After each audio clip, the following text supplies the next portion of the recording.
Reason Magazine and co-host of the Reason Podcast. Matt Welch is over here. He's a Democratic strategist and a CNN contributor. He could have been a comedian. Paul Begala is over here. No, seriously. I've known some funny people. He's one of them. She's the former White House Senior Director and State Department Senior Advisor, Nayyirah Haq. How you doing? All right, don't forget to send us your questions for tonight's overtime, so we can answer them after the show on YouTube. Okay. Guys, okay, this is, I'm watching a replay of Real Time with Bill Maher that was on last night on Friday, August 25th, 2017 on channel HBO.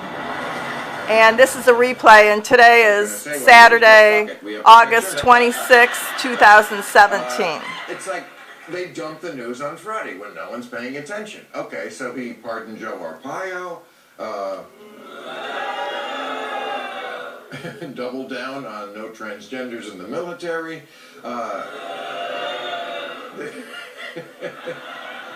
How brave of you. You're my heroes.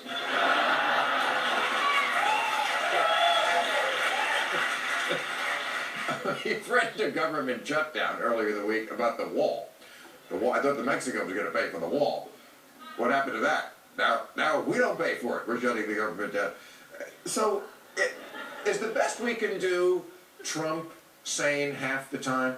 Is that where we're at? Is that where the bar is? I think the bar's lower than that. I mean, there's 5 days in a week, Bill. So like the crazy Trump, I think, is the Monday, Wednesday, and Friday. We've seen the Friday trend and the Tuesday and Thursday flip. No, the Arpaio thing tells us a lot about this president. He went outside of the normal process here. Normally, when you're going to pardon somebody, you go through the Justice Department. The person may express a little bit of remorse. And you kind of do it this way, or you wait until sentencing is up. None of this happened, right? Joe Arpaio was gleeful about his activities. Donald Trump said he was punished for doing his job. So let's be clear about what his job that Joe Arpaio had done.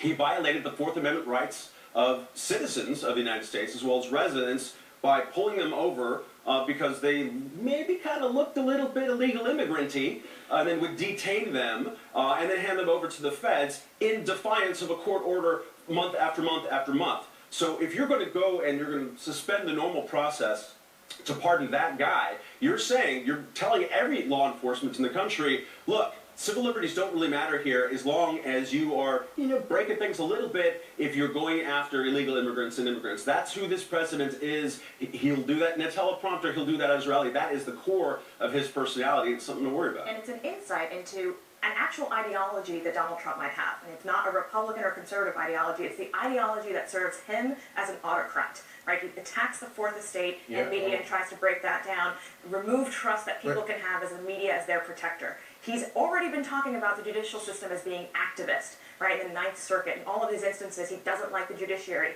which has been the last place of resort for people of color, immigrants in particular, other people of color, and women when it comes to any civil liberties issues. So by pardoning Joe Arpaio, a vigilante who flouts the rule of law, Trump has said it no longer matters if you are holding to a standard or rule of law, and it scares, frankly, it's very scary for people of color to try to understand where can you go for recourse if it's the president is going to override the judicial system.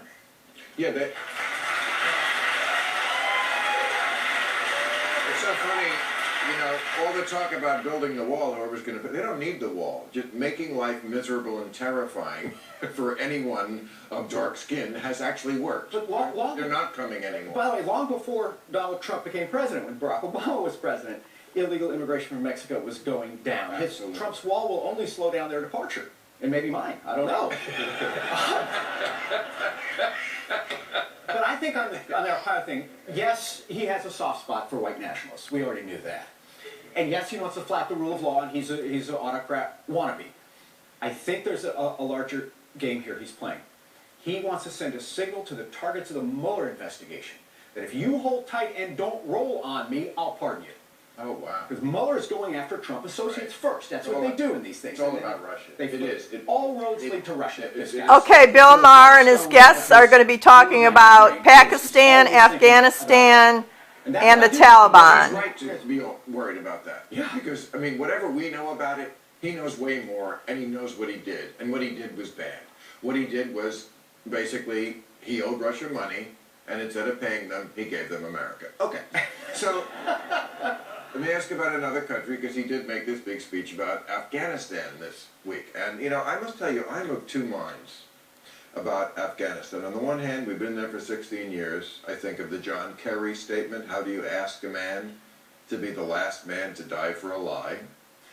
On the other hand, you know, all these presidents, they talk about when they're running, they want to get out. And then when they get in, the generals take them in a little room, and I'm like, what do they tell them? And I think what they tell them is, it's all bullshit about Afghanistan. We're there to babysit Pakistan. Pakistan already has the Taliban in there. They have nuclear weapons. They asked Obama once, what keeps you up at night? And he wouldn't answer, and he wouldn't answer, and he finally said, Pakistan. Because they have nuclear weapons, and we can't let the Taliban take over that country with nuclear weapons. I'm kind of down with that, I must say. But if you notice in that speech, in which Donald Trump committed us, frankly, to endless war, he did not give any details of how we would be getting out of Afghanistan in the long run. In fact, repeated several But again, you're going for the fake thing. It's not about Afghanistan. We're not trying to end the war. That's the bullshit for the people. Yeah, but he We are didn't. there forever because Pakistan has the nuclear weapons and the Taliban. And Donald Trump did not actually single out the Taliban as the actual enemy.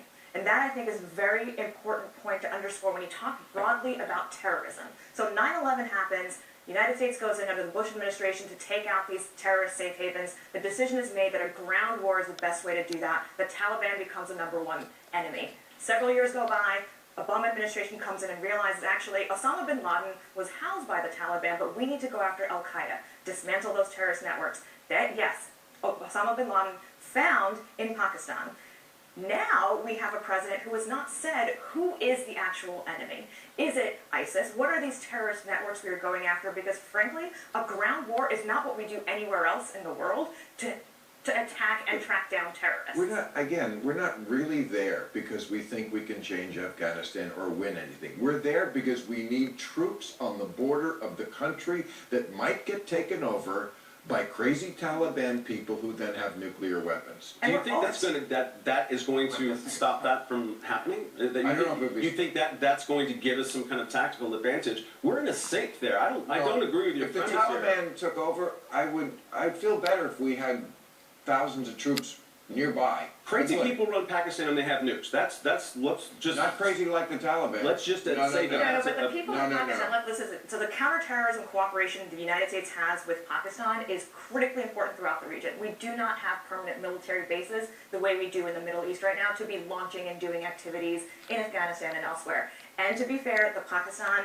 civilians and the military have made many, many sacrifices in the war on terror, for which the United States often reimburses monetarily. But there is a duplicity to this entire process, which is what has always gotten under the military's skin. Right. And the duplicity is you have leadership in place that refuses to lose the power base of mullahs being able to turn out voters. So it is since the 1980s, this is a very tense and complicated relationship and a dance in which both sides are benefiting, but both sides are being duplicitous.